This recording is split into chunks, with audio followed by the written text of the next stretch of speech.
ये कहानी है एक छोटे से गांव फतेहपुर की, जहां हर चीज में सादगी थी सिवाय उस पुरानी बावड़ी के।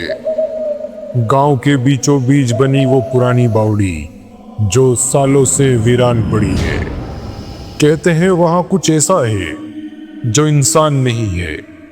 हर साल कोई ना कोई उस बावड़ी में गिरकर मर जाता है और कई लोगों के तो शरीर तक नहीं मिले। डर से भरी आंखों के साथ गांव के बुजुर्ग बताते हैं कि उस बावड़ी में जिन्नात रहते हैं। कोई कहता है कि मैंने अपना बेटा खोया है, कोई कहता है कि ये बावड़ी मेरे भाई को खा गई। एक बुजुर्ग कहता है कि उसमें एक जिन है जो कैद है लेकिन भूखा है, हर साल बलि मांगता है। ऐसे ही दिन गुजर रहे थे। फिर एक दिन गांव में घोड़े पर बैठकर एक डरावना तांत्रिक आता है।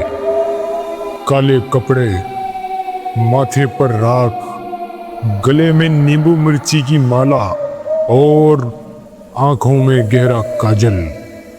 सावन आने से कुछ दिन पहले वो तांत्रिक गांव में आया और उसने लोगों को कहा वो जिन्नों से बात कर सकता है और उन्हें काबू कर सकता है। ये बावड़ी अब खून नहीं पिएगी, मैं उस जिन से मिलूंगा। तांत्रिक रात को अकेला बावड़ी के पास साधना करता है। मंत्रोच्चार, धुएं का गुबार, बकरे की बलि, तांबे की थाली में आग। तांत्रिक ने बावड़ी के पास 7 रातों तक साधना की। हर रात बावड़ी से डरावनी आवाजें आती, जैसे कोई रो रहा हो या किसी की हंसी गूंज रही हो। एक रात तांत्रिक की आंखें सफेद हो जाती है और वो जमीन पर गिरकर कांपने लगता है।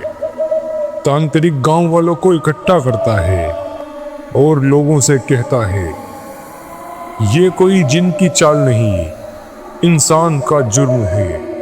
कोई है जो हर साल बावड़ी में किसी को धकेलता है और उसका इल्जाम जिन्न पर लगा देता है। गांव वाले साधु की बात पर यकीन कर लेते हैं और अपने अपने घरों को चले जाते हैं। लेकिन साधु के आने के बाद गांव में अजीब अजीब घटनाएं शुरू हो चुकी थी। किसी को कुछ समझ नहीं आ रहा था, लेकिन माजरा कुछ और ही था।